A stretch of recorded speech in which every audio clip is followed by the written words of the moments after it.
Here, I have to say that in San Diego, I found a new place where I can call home, a place where Serbian spirit meets the Californian dream. Hello, my YouTube fam. Thank you guys for coming back. If you guys are new to this channel, thank you guys for stopping by. Don't forget to like, subscribe, and share this video with whoever you think might benefit from it. Welcome to Blondie Insider, where you can have it all isn't just a motto, it's our lifestyle. We are more than just a channel. We are a community dedicated to proving that fulfilling career, personal growth, and passion for travel can coexist harmoniously. So come in and join us on this adventure as we passionately pursue our dreams together. Today guys, I'm gonna talk about a topic that is super close to my heart. It's about my national heritage and it's about where I'm coming from and where I'm at today. As you guys might know, I am originally from Serbia, where I grew up, and I finished high school and college. After college, I moved to the States. And today I wanna talk about my journey. Specifically, when it comes to my journey, I want to talk about my perspective on how it is to be a Serbian in Southern California. And I want to talk about some challenges, but also about opportunities and all the beautiful things that I'm super grateful for that happened to me throughout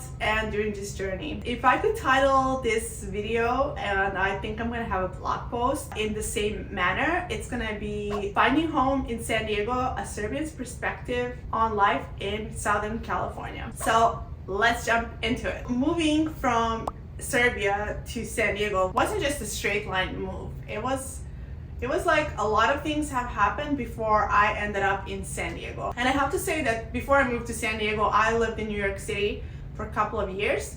And my final move to San Diego happened in 2017 when I finally relocated, and now I can call San Diego my base, my headquarters. And the relocation wasn't just a geographical shift, it was way more than that. It was a profound change in way of my life. It was a complete change in my character.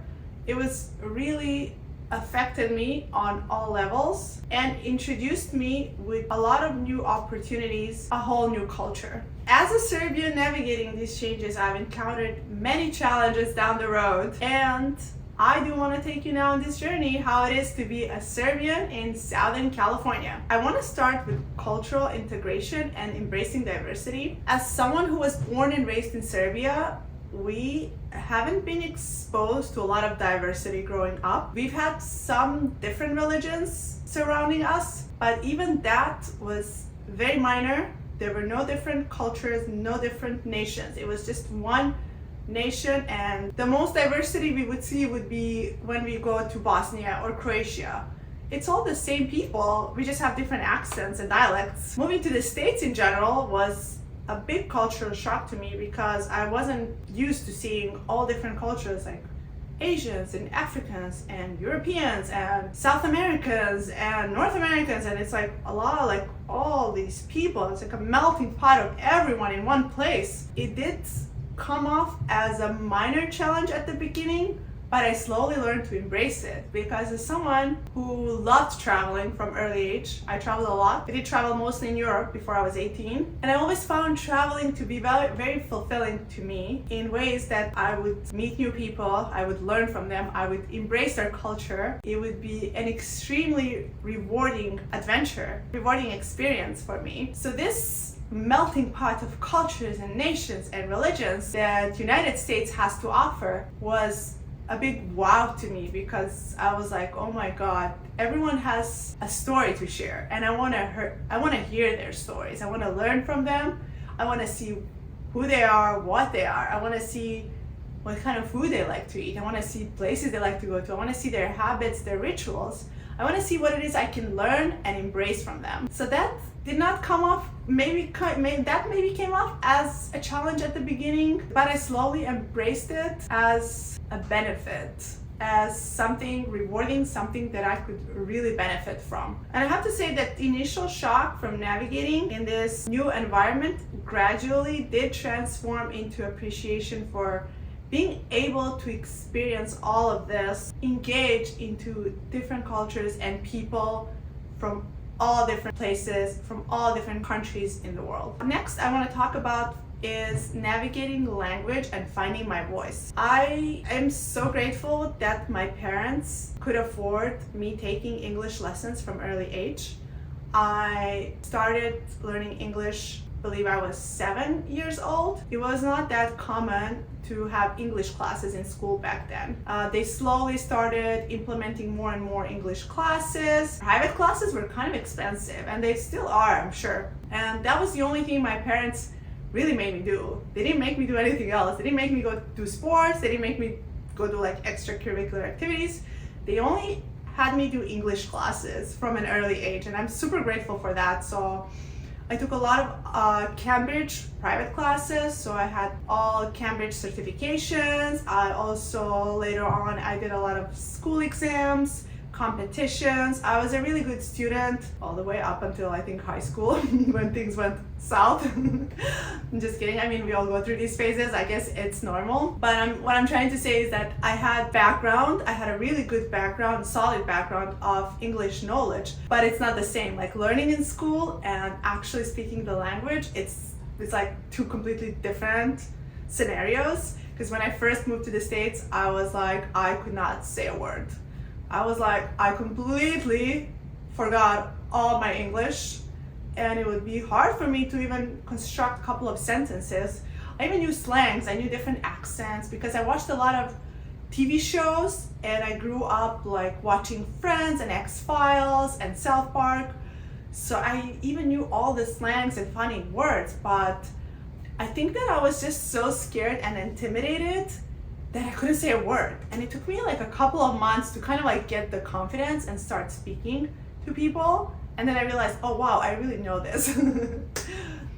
But yeah, after that, it was like, okay, you know, I got my confidence, started speaking. The more you speak, the easier it gets. You get better at it, you get more confident, and you get a lot of confidence. And yeah, I mean, slowly you feel more comfortable speaking, and kind of like things just settle in yourself. A lot of people, what really helped me overcome these insecurities and lack of confidence was a lot of people actually liking when they hear my accent. They would always be like, oh, I have a different accent, meaning like you speak at least 2 languages, you come from a different background, you bring a lot of different history, and you bring a lot of different culture to this conversation. And a lot of people loved that and praised that when they had conversations with me. And you know, it kind of like boosts you up, gives you like this confidence. You're like, oh my God, I'm so special, you know? But there's always that other side, the other people, like not the majority, I'm talking about the very small percent, that are always making you feel intimidated, but in a way that you're like, they make these comments that are so weird. They're like, oof, or they either pretend like they don't understand you, and that's like very upsetting, and it's very frustrating and intimidating. And they're like, oh, what were you trying to say? What was that? Like they pretend like they don't understand you. Most of the people here have an accent because everyone is from somewhere. You have Asians, and you have South Americans, and you have Europeans. I mean, everyone has some kind of accent. And I'm like, why do you have to be so close-minded, and why do you have to be so rude in a way to make other person feel like that? And it's very hard to overcome that because it can really bring you down, especially when you're in a big executive meeting and you're talking to high-level executives. Like in those scenarios, it can be extremely hard to keep up your confidence because those people can be really tough on others. But regardless of all of that, like I have managed to really find my voice, to embrace my background, my accents. Now I'm really proud of it. If I have an accent, when someone tells me you have an accent, I am like, yeah, hell yeah, because I am not from here. I am Serbian. I have my Serbian background. I'm bilingual. I actually speak a few more languages, but I'm bilingual at least. And I am fully embracing who I am and what I bring to the table. Okay, next thing I want to talk about career aspirations and personal growth. When you think about California and career opportunities, you think about San Francisco first and the tech-driven community up there. But San Diego has its own innovative community here as well. It's really big on biotech and pharmaceutical companies. There's a lot of big companies here. a lot of big innovation centers, a lot of opportunities for whoever is working in this field. I personally am not, but I appreciate the opportunity and I appreciate my city, which I call right now San Diego, my city, being as the hub for this kind of career development, for this kind of development, and for being the leaders in this sector. Even though the city might come off as a laid-back environment and more on a comfy and leisure side, there's a lot of opportunities here as well.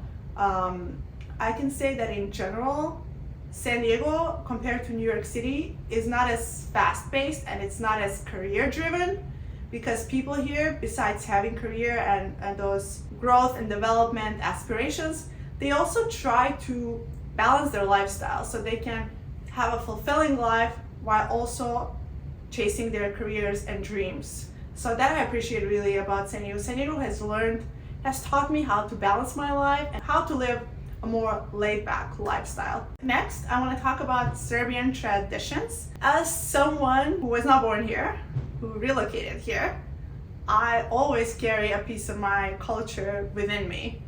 No matter where I am or what I do or where I travel or who I'm with, I'm always going to be 90% Serbian and 10% American. Why do I say that? Yes, because I think the Serbian part is always going to be the part that is more present. But there's always like that 10% that's trying to be like, oh, I want to show off as American. I want to be like, I'm like this cool kid now that has like this American slangs and knows the culture and knows the system. But deep down, I know that 90% of me will always be Serbian, no matter, even if I forget all the Serbian words and I don't visit Serbia, I know I will like 90%, maybe even more Serbian. Maybe as I grow older, maybe that will become, the percent will even be higher, but who knows, we'll see. So speaking of that, traditions are very important in my life and I try to keep my Serbian connections as close as possible. Thankfully, San Diego has a huge Serbian community. We have 2 Serbian churches, we have Serbian cafes, we have Serbian shops where I can go and buy Serbian stores. There's a fast food Bosnian place where I can get some cevapi. There's a Serbian cultural center that I'm proudly part of as a board member. And of course, lots of Serbian friends, and not only Serbian. When I say Serbian, I mean Balkan friends. I mean people from the Balkan. One of my closest friends are from Croatia, Bosnia, Macedonia, Montenegro, and the entire Balkan, I have to say, because I consider us as one, as the same people, really, pretty much. So keeping those connections is extremely important to me. And somehow, ever since I moved to the States, unintentionally, most of my friends have been people from Balkan. Somehow we just find ourselves. I don't know how. For example, I was at the gym, and my gym in downtown San Diego a couple of years ago, and I was like talking on the phone in Serbian, and then a girl stops me and she's like, "Oh, you're from Serbia?" I was like, "Yeah." She's like, "Oh yeah, I'm from Macedonia." And then we became really close friends. We still are, baby. I love you. I hope you're watching this. Make sure to like. So yeah, I mean, somehow, like I said, we just find ourselves and we love it the way it is, and probably it's always gonna remain the same. And we somehow love to help each other. There's something about people like us finding each other in the United States and always like trying to help as much as we can. And I'm really thankful that San Diego offering all these Serbian communities and Serbian events and Serbian stores really helps me keep my traditions alive and keep my connections to my homeland, because the heritage background and the traditions are an integral part of me. I want to talk about the great outdoors, my newfound love in San Diego. One thing I love about San Diego is the variety of outdoor activities and all the natural beauty San Diego has to offer. I did grow up in a beautiful country, and that's why I think I love San Diego so much, because you're always surrounded by nature and you have the greenery and you have the ocean and mountains, and I think all of that resembles my beautiful Serbia, because when I go to Serbia you also have the mountains and lakes and flatlands, and then you can go to Montenegro and you have the sea. And I think all those memories are triggered here in San Diego, and they really helped me create that deeper connection with San Diego, because I can just enjoy so much time in nature. I can go hiking, I can go cycling, I can go do yoga in the park, I can go surfing, which I don't do, but I can go skiing, which is only 2 hours away to Big Bear. I can go to the ocean and then just hang out and read my book by the ocean or chill by the pool. There's like so many things you can do on a daily basis that the choices we have can be sometimes overwhelming because you don't know what to do first. Yeah, I think I can end this video here for now. I think this can be like a part 1 video, and I can have a part 2. I can talk more in depth how I handle this transition, because it all sounds so fantastic and fabulous now when I say like, oh, my life is great, but no, my life has not always been great. There's like a lot of ups and downs. I try to embrace all the ups and downs and to say, hey, this is all a part of the process of life, and you won't appreciate all the ups without all the downs. So it really helps me balance my thoughts and appreciate and be grateful every minute of my life that I'm here. I have to say that my transitioning from Serbia to San Diego has been a big personal and cultural discovery. I've learned so much. I grew, I've developed, I have flourished, I have fully embraced new cultures, I have learned so much. I feel as my personality grew a lot. This journey was about embracing the diversity. It was about learning to find my voice. It was about pursuing bigger and greater goals and ambitions by maintaining ties to my cultural heritage and my native country, Serbia. I have to say that thanks San Diego, with its welcoming spirit, innovating society, and natural splendor, has been an extremely welcoming host. The city has really taught me the importance of pursuing your dreams, but also maintaining healthy life-work balance is so important for your mental health and for your well-being. Here, I have to say that in San Diego, I found a new place where I can call home, a place where Serbian spirit meets the California dream. Thank you guys for joining me here today. Blondie Insider, where you can have it all, isn't just a motto, it's our lifestyle.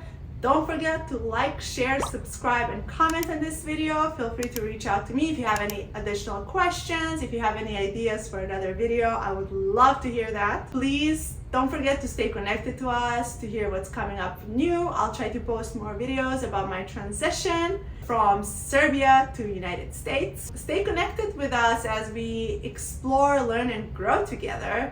And let's try to chase our dreams. Until next time, keep pursuing your passions and dreams and living the lifestyle you've always envisioned. Mwah.